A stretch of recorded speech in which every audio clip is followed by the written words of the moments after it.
And a very warm welcome to Biggin Hill 1993. Now, every June for the past 30 years, the Biggin Hill airfare has been open to the public.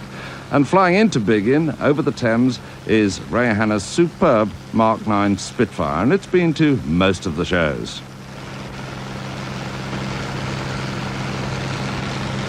As we'll see in a minute, the huge record-breaking crowd at Biggin Hill, Biggin on the bump. Let's join the lovely Estelle Matthews, who'll tell us some of the things to look forward to later this afternoon.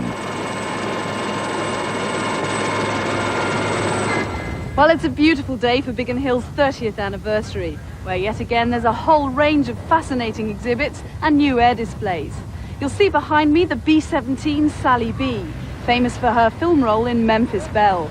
Now back to you, Brian. Well, first to land on the Biggin runway is the indomitable Hercules. Now, this is flown by squadron leader Dave McIntosh.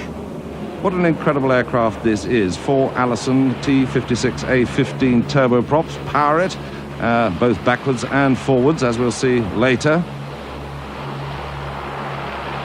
It's a very, very rugged aircraft indeed. It can land and take off in rough terrain. The RAF use it as a transport workhorse, as you can see, as it disgorges all the jeeps out of the back end, out of that huge door.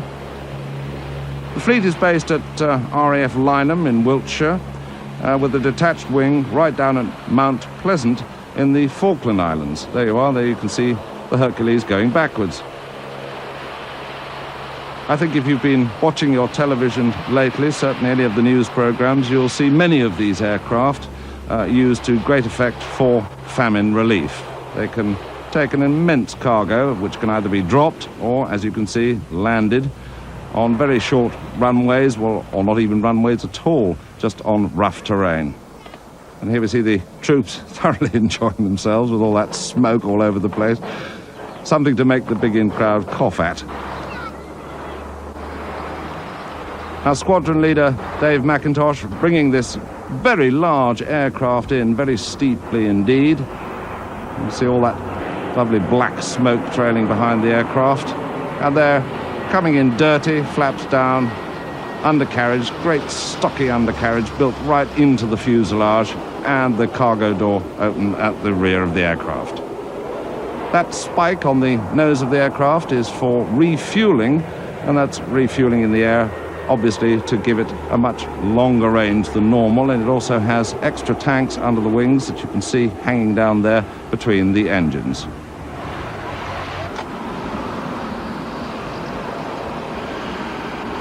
Whoa, a little bit of negative G there as Dave pulls the aircraft in for a very, very short landing indeed. You can see the angle of attack as he comes in, literally throwing this Hercules onto the Biggin runway. That very tough undercarriage, well able to accept all this. There we go, nice puffs of smoke. And reverse thrust. So you can see how short a time it takes to stop this giant of the air. And now for some stomach-churning aerobatics, sponsored by Breitling, the watch people. And this is Patrick Pons throwing the cap around in the air. Oh gosh, I can't look at this.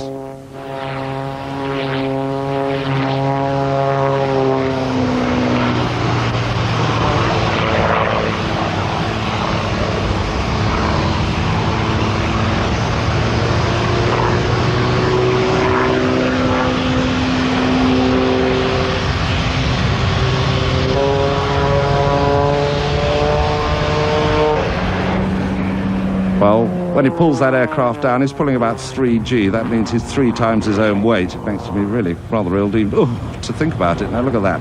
Very, very high roll rate on this particular aircraft. CAP always make nice little airplanes that do nasty little things like this. Mind you, I'm quite sure you'll agree that this is a superb display. The way he's throwing the aircraft around with gay abandon. There he is, hanging on the prop. Let the speed decay, and back he comes, and over the top, right over, in fact almost upside down there.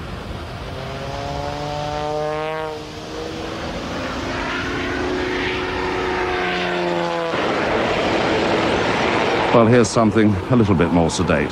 The Twin Beech 18. This, of course, was used quite extensively for transport during World War II. Elegant, isn't she? Up above, we have the Sea Prowler, and that's making a very welcome return to Biggin. Nimrod. Now, this was based on the de Havilland Comet fuselage. You can see a lot of similarities if you're old enough. Really, it's just a sort of stretched version and a rather fatter version of the very famous, in fact, it was the first of the jet airliners in the world. Rolls-Royce Spey engines. Nimrod can stay airborne for some 12 hours at a time. It can even loiter over the sea by cutting two of its engines and cruising on two just to save fuel. And here we see this enormous bomb bay underneath the aircraft, which can carry a multitude of different stores. They're a very, very good view of it. Carries an extensive range of anti-submarine warfare weapons, hard points under the wings for air-to-surface missiles, and it can carry rockets, cannon pods, or even mines. Oh, these Falcons, as you can see, just getting their kit ready. Very sensible idea to pack your own parachute, especially if you've got to jump out of the back of a Hercules.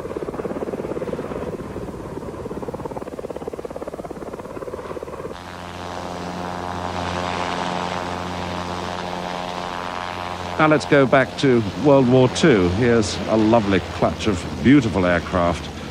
This is the last really genuine ME-109. It actually has the Mercedes-Benz, or rather Daimler-Benz engine in it. You can tell actually because the ones that have the Merlin engine usually have the exhausts, as you can see, on the Spitfire up at the top of the cowling there. This is the ME-108, flown and owned by Lindsay Walton. He's a farmer. He lives out in Norfolk, and I think that aeroplane has been on the circuit for as many years as I can remember, and it always gets shot down. But this, the genuine ME-109, flown by Mark Hanna. It's actually based up at Duxford and belongs to the Imperial War Museum. Now here's the ME-108. Now this was the forerunner to the ME-109, and William Messerschmitt, who designed both, as you can see, there's quite a lot in common. He was a very, very clever designer indeed, and anyone who underestimates the German aircraft of that period, well, think again. They were very good. Here, of course, is Ray Hanna's marvellous Spitfire that we saw earlier. This really has quite a history. It, in fact, shot down two Focke-Wulfs in 1943, so it also has its anniversary this year. And there we have a lovely picture of the two enemies up in the air together. What an absolutely beautiful sight. Back to the ME-108, the Germans rather cheated between the wars. They used these for air racing more than anything else. This is how they built up the Luftwaffe in the guise of civil flying. And then, of course, by the Spanish Civil War, a lot of these aircraft were actually turned into fighters and bombers, of course. Back to the Spitfire, used to be owned by Adrian Swire after the war. And in fact, Ray Hanna bought it for his old flying machine company just a few years ago at auction. But Ray, in fact, had been flying it for Adrian Swire for many, many years, and we've seen this superb display at Biggin many, many times. I think, A, it's the prettiest aircraft ever designed, and one of the greatest pilots probably the world has ever known at this sort of thing. Ray Hanna led the Red Arrows. He's the only man to have led them twice, in fact. And there, the lovely silhouette of the Mark 9 Spitfire, absolutely gorgeous. Those elliptical wings. It was designed by R.J. Mitchell after the wonderful Schneider Trophy winners, 1929, 30 and 31, when Great Britain won the Schneider Trophy absolutely outright, and in fact you will find it in the Science Museum. That is the genuine article. And he got a lot of his ideas for the Spitfire from that particular aircraft. Now this is something else. This is the Blenheim. Its predecessor was crashed in 1987. It's taken all this time to get this one together again, and what a joy to see it flying. This is its first or second flight, I think, this year since it's been rebuilt. And here, well, the first of the helicopters this afternoon, the Gazelle from the Silver Eagles, that's the Army team, and we're going to see quite a lot of that later on in the programme.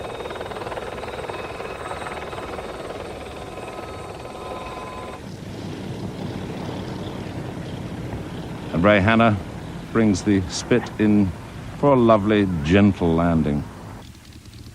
See, the Spitfire had a very, very narrow undercarriage, so we could get these very slim wings, and that really is the secret of it. Less drag, and that's why it was such a fast aeroplane for its day. And that gorgeous sound of a Merlin engine just ticking over.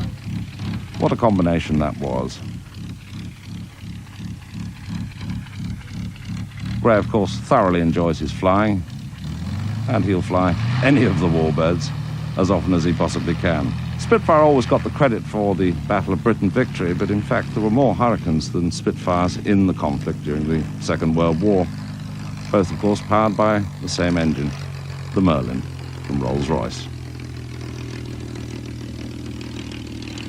Ray always smiling.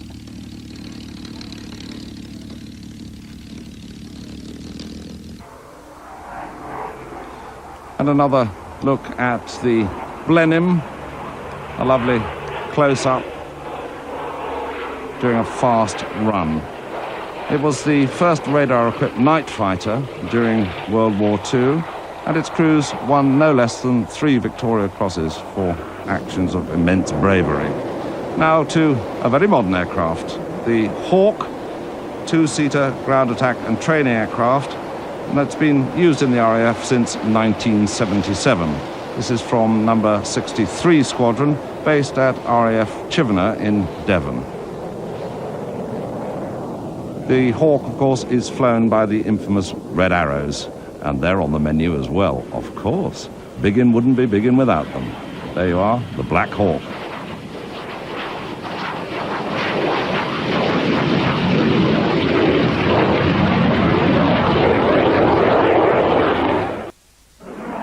Captain Colin Dunscombe, you're the pilot of the Lynx and also team leader of the Silver Eagles. How long have you been flying? I've been flying since 1976. That's when I first started, way back on the days of the Sioux helicopter. And when did you start flying the Lynx? In 1983.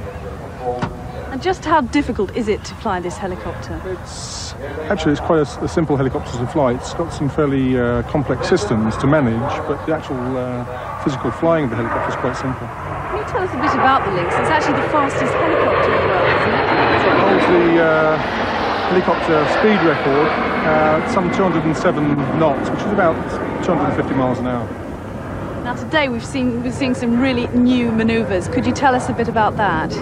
Yes, we believe in the Silver Eagles that we like to keep the display evolving year by year, and we've in fact reintroduced a manoeuvre which is the hover backflip, and we brought in for the first time the full loop in the Lynx.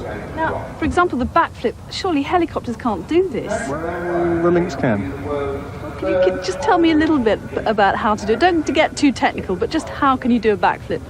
Well, basically, what we ask the helicopter to do is to go into a slight climb, holding its position over a point on the ground, and then a back somersault. And is it dangerous, Colin? No. If it were, I wouldn't be doing it. Anything else you're developing within the team? Not at the moment, but look out next year. We might have a couple of new ones then. Looking forward to the display. Thank you very much, Colin. Thank you very much. And thank you, Estelle. Well, this surely must be the star of Biggin 1993. This is the Russian Sukhoi Su-27. We saw it last year here at Biggin, and it completely thrilled the crowd and myself, I hasten to add. Full reheat, off he goes, and you will see this aeroplane really thrown around in the most magnificent way by Anatoly Kovachoy, who we saw also last year. He's a test pilot, and he should know what he's doing, and he certainly does. All these maneuvers on this very heavy aircraft, well over 30 tons of it, are thrown around within the Biggin Hill airfield itself. So that gives you some idea. Now this maneuver is just quite staggering. Engines virtually off, Why he doesn't get a flame out, I don't never know. And he just lets it sink right back down on its tail.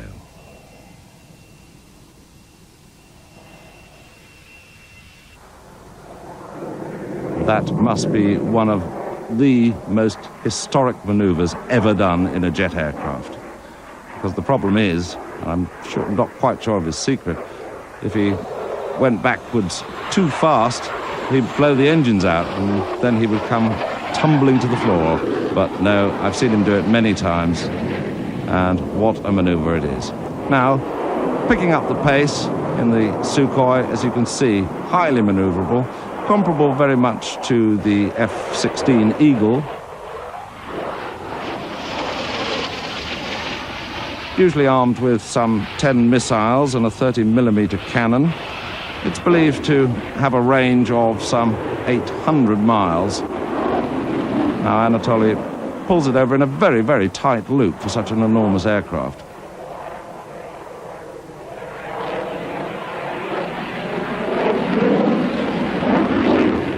It can in fact reach over 53,000 feet, and very quickly at that. Now here we see the slow fly past, and you'll see as he goes past the enormous angle of attack as the nose is stuck right up in the air. I'm sure Anatoly can't see very much. Slowing right down there. An amazing performance, keeping that aeroplane in the air by sheer brute force.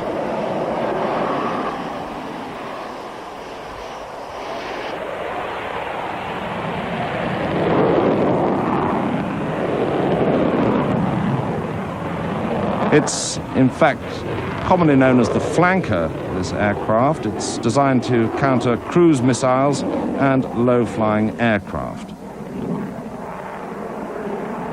All I can say is, thank goodness we never actually had to see it in combat while the Cold War was on, because I think it would have proved itself beyond any shadow of a doubt. See the rate of roll for such an enormous aeroplane.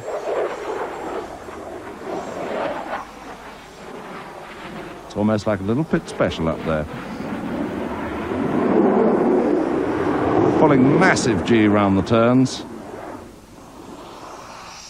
And the undercarriage coming down to boot. So Anatoly never lets us down. This is the second year running that we've had an absolutely superb display. The Sukhoi Su-27 flanker.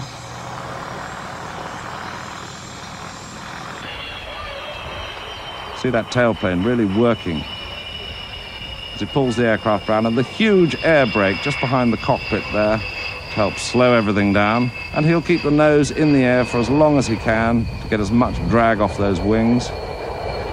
And again, you can see the tailplane working quite vigorously as he brings this beast to a halt. It's not any big hardware like that, but also hot air balloons. Obviously, we can't fly them here at Biggin today because we've got aircraft in the air, as you can see. This takes us right back to the Great War, 1914-18 war. This was a very successful German aircraft, Fokker D7. Of course, it's not a real one. It's actually a replica. I suppose that war could be classed as probably one of the bloodiest in history. And although it's tinged with nostalgia now, it's certain there was nothing nostalgic about it whatsoever. In this sequence of flying, we were expecting to see the Fokker triplane, which was probably the most successful of the German fighters, flown by the famous or infamous Baron von Richthofen, but I gather it's not working today, so we've got this as a replacement. So just close your eyes and pretend it has 3 sets of wings, and then you won't be far off it. In fact, the Germans, right up until 1917, were winning hands down in the air until this aircraft came along, the SE-5A, which was far more advanced than anything the British had managed to produce before that. As you can see, it actually has a machine gun on it. Now, in the early days of World War I, there weren't even machine guns or any armament at all on aircraft. They were simply used as scouts to help the army. But by 1917, we'd got a number of aces who had perfected the art of knocking down other aircraft. As you can see, a Lewis gun above the pilot there. It was actually on a ratchet, and one of the techniques was to pull it back on the ratchet, come underneath the German aircraft, and fire up into its belly, and thus, of course, getting what they laughingly called a kill. It was, as I say, a very, very bloody conflict indeed, and it wasn't really until the last 18 months that the British actually managed to score anything like victories over the Germans. And there we have a nice Sopwith pup joined in above there, and that sort of concludes our look at the Great War. Oh, this is ridiculous. This is, believe it or not, a car piloted or driven by Colin Fellows. The engine in the back of this thing is a Rolls-Royce Olympus turbojet, and it's hopefully going to blast him to a new British record. It takes just 6 seconds to reach 272 miles an hour. That's from a standing start. And of course, stopping, not easy either. 4 disc brakes and lots of parachutes. Rather him than me. Gazelles. From the Silver Eagles. Well, we heard from the team leader earlier on in the programme. And that is the Lynx that he was talking about, doing some quite spectacular manoeuvres. And we're going to see him do his famous or infamous backflip later on. The Lynx was first flown on the 21st of March 1971 and can be used for carrying troops or for anti-tank strike duties.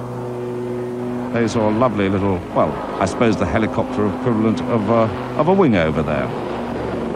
As Colin pulls it up into the blue yonder yet again, this time going the other way. I've always wondered how helicopters actually ever stayed in the air. Oh. Over he goes. It's not so much fun. Well, it depends which way you look at it. Actually sitting in the cockpit while he does this. And back to the Gazelle again, part of the Silver Eagles display. In fact, the Army has the largest fleet of helicopters in Britain. And this particular team, it's their 25th anniversary. Oh, and here comes this backflip that I was talking about. How on earth do you do that in a helicopter? Colin did say that if we missed it, he'd do it again for us, so let's have another look at that. Oh, over she goes.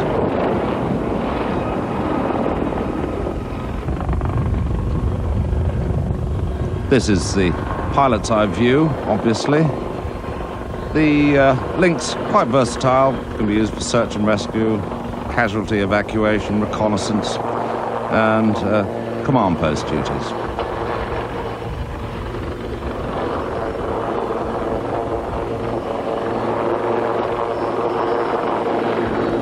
Over to Estelle now, talking about hospitals, would you believe? Oliver Foote, you're president of the Flying Eye Hospital. Could you tell us about Orbis? Yes, this aeroplane you see has been converted into a teaching hospital for blind people. And what we do is we fly from country to country, mainly in the developing world, and we operate on blind people in the operating room, which is in the middle of the aircraft, at airports throughout the world. At the same time, we teach the doctors and nurses in those countries sight-saving surgical techniques, so they can then go and operate on their own patients after we leave. We've been flying now for 11 years. We've been around the world 4 times. We've visited more than 65 countries and carried out more than 120 3-week programs. On board the aeroplane, inside the operating room, we've actually restored sight to 15,000 blind people. But much more important is that we've transferred sight-saving surgical skills to more than 25,000 doctors and nurses worldwide who are using these skills on their own patients in their own countries. Okay, it's an international charity, but just how do you fund the project? Well, we get our funding from all over the world. We get it from the United States, from the United Kingdom. We're registered as a charity here in the UK. and we get it from Hong Kong, but it's always a struggle, especially with the recession. And every £5 we get really goes towards helping a blind person see. Now the hospital uses a DC-8 aircraft, but I believe that you have a project for a DC-10 to be in order next year? That's right. In fact, this is the oldest DC-8 flying right now. It's something like 32 years old.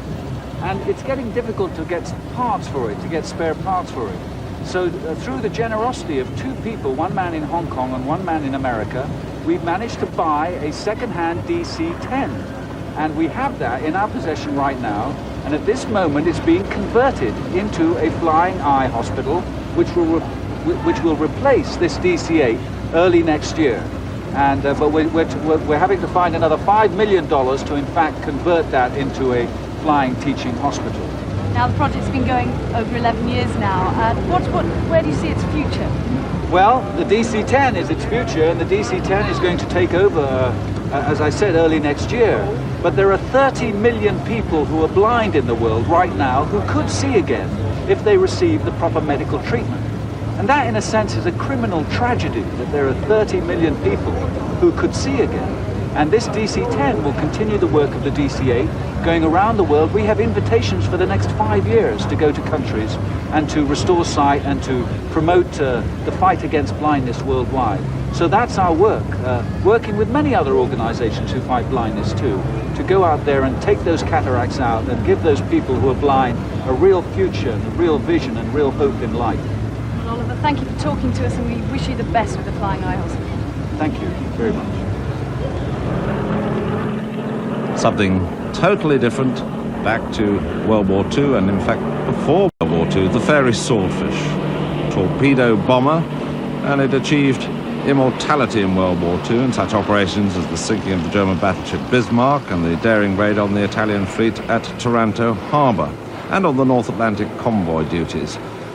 This year, the Royal Navy have managed to acquire yet another of the Swordfish, which is a very, very welcome addition indeed to the fleet, shall we say. The Swordfish, although it was obsolete by the time the war came along, was quite staggering. And it had so many successes that you could go on all day about it. Oh, and still in the Second World War, in the B-17. Captain Keith Sissons, sitting there on your right, powering this magnificent beast. Shall we call it the American Lancaster? Many thousands of these aircraft came over from America to launch day raids on Germany. Here is the Wooden Wonder, the Mosquito.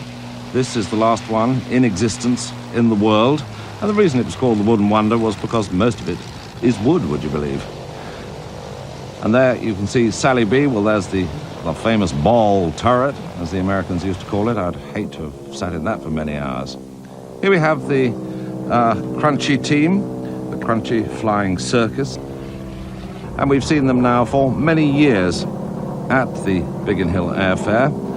And on top of the wing we have two really lovely ladies. There's Sarah Cubitt and our dear friend Helen Tempest. Helen Tempest was the original,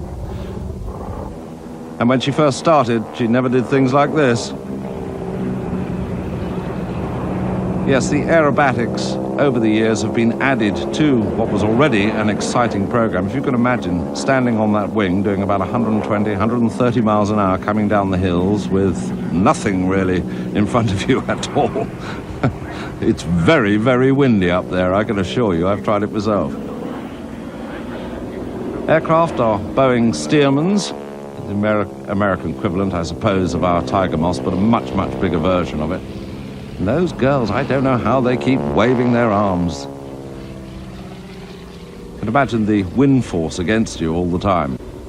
The secret of wing walking, Helen tells me, is not to wear anything that flaps around, otherwise you'll beat yourself to death up there.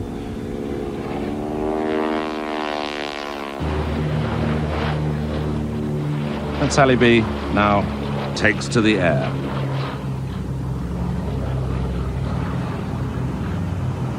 All owned and operated by a dedicated group of volunteers. Here goes the Mosquito. This is owned by Rolls-Royce. Two Merlin engines. Rolls-Royce, of course, very, very successfully put their engines into the Lancaster as well as the Spitfire and, of course, the Hurricane. A lovely view of Sally B. You can see that cowling on the inner engine there, the checkered cowling. That is in honour of the late Ted White, who actually bought this aircraft from the French over to Biggin Hill in the late 60s, early 70s. It now resides up at Duxford. There are a number still flying in the world, of course, but this is the only one in the UK, as is the Mosquito. Well, actually, the Mosquito is the only one flying now in the world. What a gentlemanly aircraft the Mosquito is and was. Another view of the B-17 as Keith Sissons brings it in with the Bombay open. Now you can see the disadvantage of the B-17 as against the Lancaster bomber. The Bombay was very, very short indeed. This was to give it the enormous range that it needed. So you could really only drop 500-pound bombs, quite a few of them. But it really was a bit of a disadvantage as compared to the bigger Bombay of the Lancaster. Now this is just stupid. I mean, who on earth wants to do that? Oh, dear, oh dear. Makes you go all funny just to watch that, doesn't it? It is all done for charity, of course, there's bungee jumping, but now let's go over to Estelle. Chris Jessen, you're the pilot of this SE5. How difficult is it to fly? Basically, it's very simple to fly. It's a basic aeroplane, fundamental, original biplane design with all the normal controls and perfectly normal. This is an actual reconstruction. How close to the original is it? It's very faithful to the original in all the design, except that it is three-quarter scale and it's got a much lower power engine. This has got a 100 horsepower Continental engine instead of the normal 200 or 180 horsepower Wolseley Viper the original had.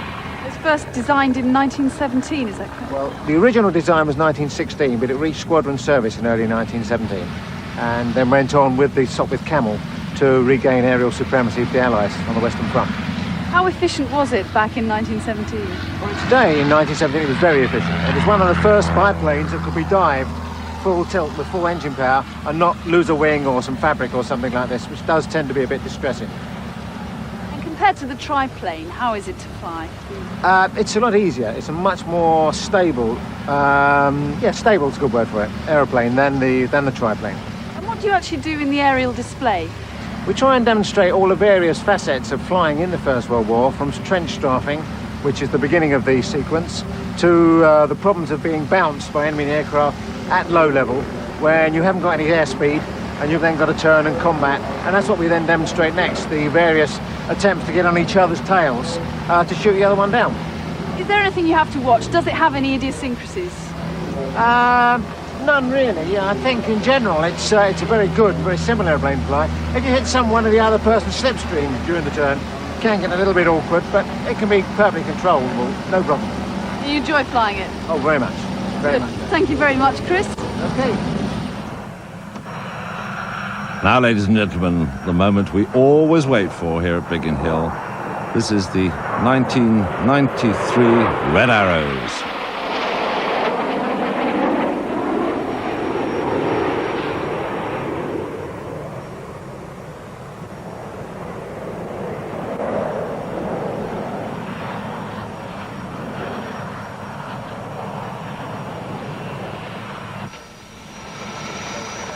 And while the Reds are doing their immaculate display, the Puma, medium-sized helicopter, is just taxiing out ready for his display. We'll see him in a minute.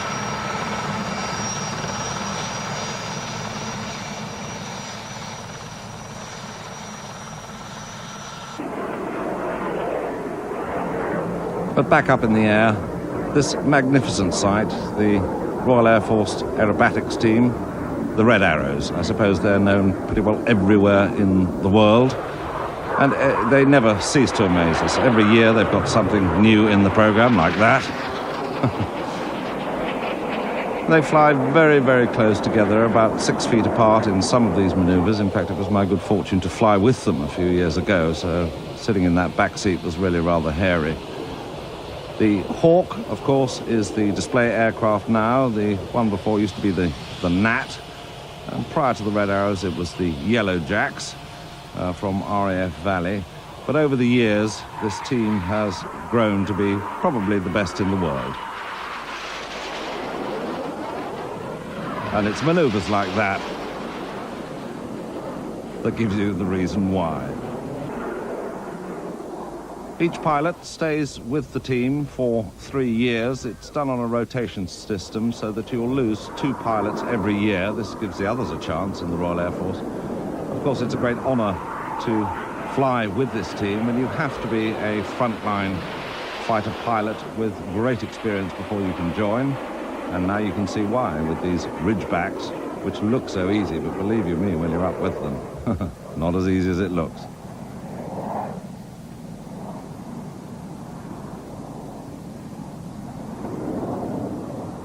It's quite interesting that most pilots view their time with the Reds as their sort of farewell to the Air Force. I think quite a large proportion of them actually retire from the force after this, because I suppose it's something that you really can't beat. Others, of course, go on to train other frontline fighter pilots or go on to bigger commands themselves.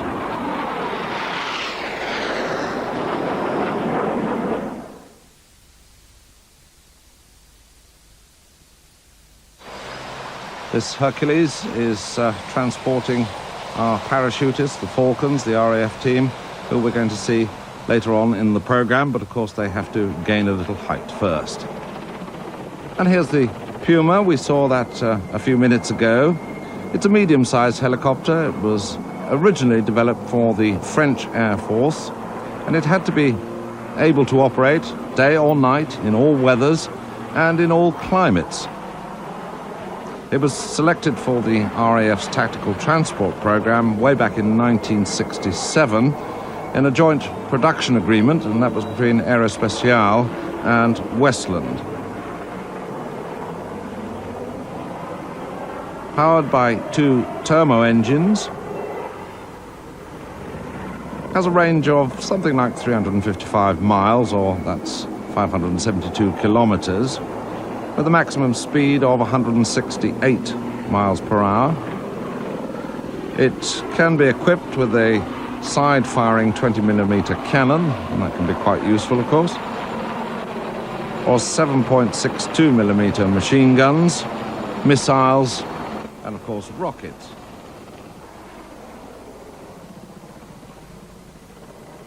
And it can carry 16 troops or 20 passengers, depending on what configuration it has.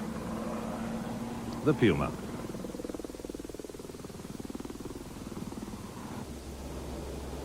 Into another cockpit, this time the Hercules, and we've got all those Falcons in the back. They can't wait to jump. They never can, actually. They seem to love it. Every week they're doing 2 or 3 displays in the summer. They absolutely adore it.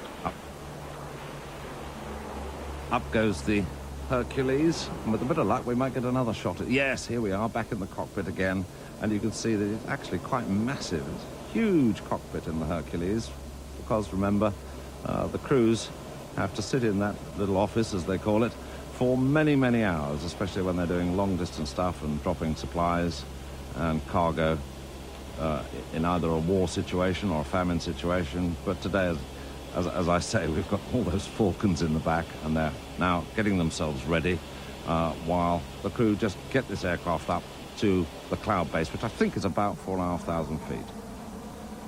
In the meantime, our friendly Puma is coming in, by the looks of it, to land.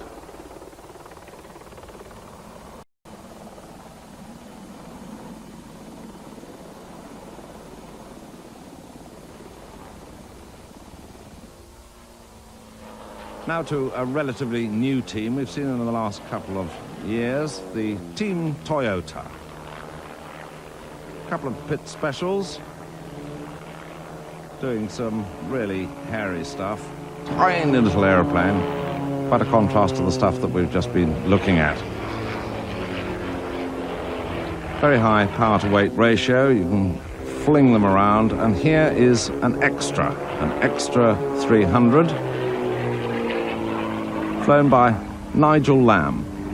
And Nigel Lamb 7 times has been British aerobatic champion. That really takes some doing. It was the late Neil Williams, I think, who had something like that kind of record. And when you watch Nigel in this hairy little beast, you'll see exactly why.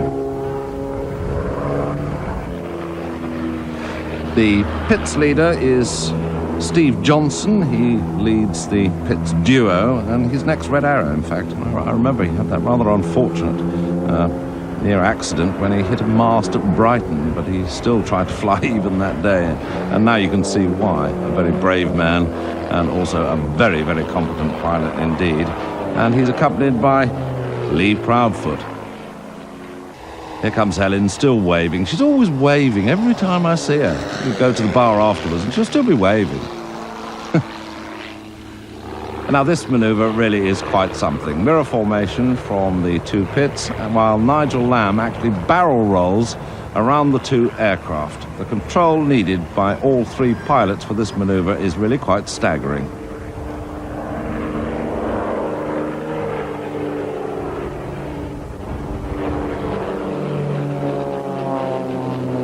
Now you can see why Nigel has been British champion no less than 7 times. I'm talking to Peter Brown, who's the chief engineer of the B-17 Sally B. Now, Peter, we all remember her famous film role in the Memphis Belle. Could you tell me a little bit about that, please? Yes, the film was carried out by 5 B-17s, Sally B being one of them, and 2 came over from the States and the other 2 from France. And I was employed by the film company as the aeronautical engineer looking after the 5 B-17s. Are they very difficult to maintain? They're a relatively simple aeroplane, and having been involved with old aeroplanes in my younger days in the industry, no, they're quite reasonable to maintain. Yeah. Now, we can see the checkered cowling on the engine here. Just could you tell me what that is all about? Yes, that's in memorial to the founder of the B-17 Preservation Society, a fellow called Ted White, who was sadly killed in Harvard, and the Harvard had the same checkered cowling, so we thought it fitting to paint our engine in the number 3 position, so Ted is virtually flying with us all the time. Oh, it's in his memory. Now, it's got a very romantic image, hasn't it? Why do you think people love this plane? I think they can associate an awful lot with it. Whatever generation they're from, I think there's a lot of nostalgia around the B-17, both sides of the Atlantic, and there's been a lot said, written about it, and of course it was a major part of the war operation. And I think that's really why. It's a very solid machine. Just tell me what makes it so good. Well, the construction of it is very solid. The spar is a bridge-like construction, and it has no life in it, and it's built very solid, obviously, to withstand an awful lot of damage. And you may have seen films of them coming back with, in bits, but still getting back to the UK. Are they easy to handle? They're a very steady aeroplane. They're quite heavy on the controls, being an older type of aeroplane. None of the sophistication of flying controls, but that's the only disadvantage. They're very heavy. And where's its future? They're easy to maintain, obviously, but what about their parts and things? The parts themselves, like all things in life, are available at a price. We have formed ourselves into a co-op with the Americans, who also own B-17s, and we get a lot of dealing through those. So with that side of it over there, we can maintain them. Well, she's a beautiful beast, and we look forward to having a look round her. Thank you very much. Thank you. This is something quite ridiculous, really. This is an airliner, would you believe it or not, and it belongs to the Netherlands Air Force. It's the F-27 troop ship, and it puts on a display more like a fighter than literally an airliner, which is what it was designed for. It was designed by Focke-Wulf, and it's been around for about 30 years, this design, but it's what the crew do with this aircraft that really make it unique. Major Royal Jensen is at the controls, and as you can see, he really throws it around the sky.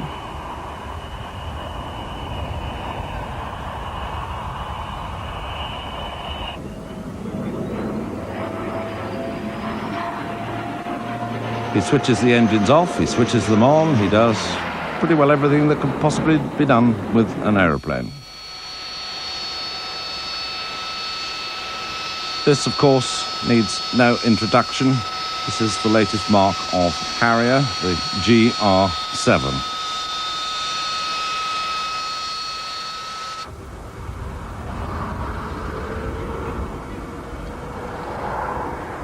Now, how would you like to do a landing like this when you came into Luton?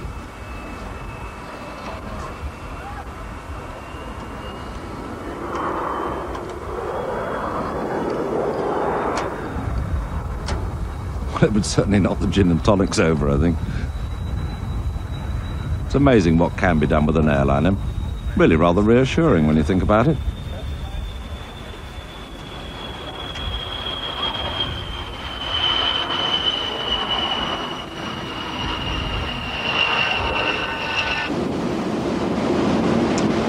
Up in the air again. There are those Falcons, the RAF parachute team. As you can hear, they can't wait to get out of that aeroplane. And all that smoke, of course, that's coming from their heels. They've got these smoke canisters on as they do a little bit of free falling. Obviously, the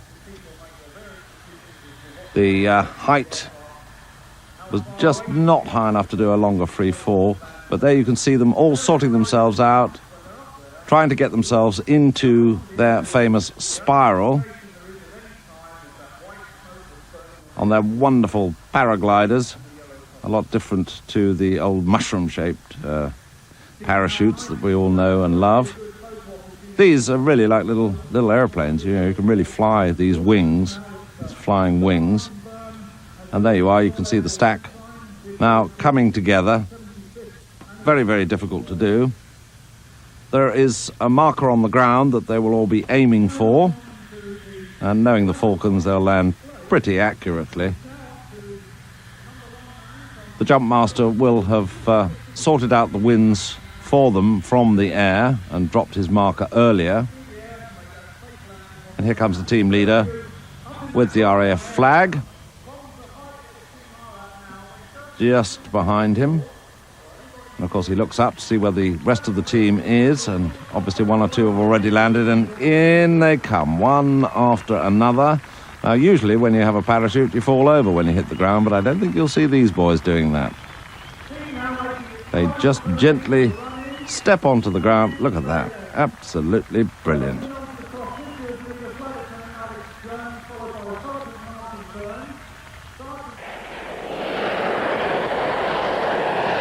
Harrier. And what an aircraft this is. Harrier, just being brought in for a touch and go. Oof, and what a touch and go. You don't need to mow the lawn after using one of these things. Flown by Flight Lieutenant Robert Lee. This is the Harrier GR7. It's the latest model. It's stationed at RAF Wittering. That's where pilots are trained in ground attack and reconnaissance. It's a very famous vertical takeoff jet, probably the most famous in the world. Many countries have tried to do a similar thing, but they've never really succeeded with one engine. The secret of Harrier is its Pegasus engine, and you can just see there the nozzles on the side of the aircraft which vector the down thrust, and there you can see Harrier just hovering in the air. It can go backwards, forwards, up, down, sideways, and it can even bow, as we're going to see in a minute. There we go. Claim to fame, really, the naval version in the Falkland Islands. You can viv the aircraft. In other words, you're going along at 600 knots. You can actually make the thing seemingly go almost backwards. In fact, it doesn't. It's relative to the aircraft attacking you on your tail, and you just dodge out of the way. And there you can see exactly that. Harrier going backwards. As I say, the Russians tried it. They could do it with two engines, but certainly not with one. And the Americans are going to build Harrier under license in the not-too-distant future, a slightly bigger version and a more powerful version. Very, very versatile. You can land it in woodlands. You don't need airfields. What more could you ask? And Robert Lee does a final bow for us as he brings Harrier in for a reasonably conventional landing.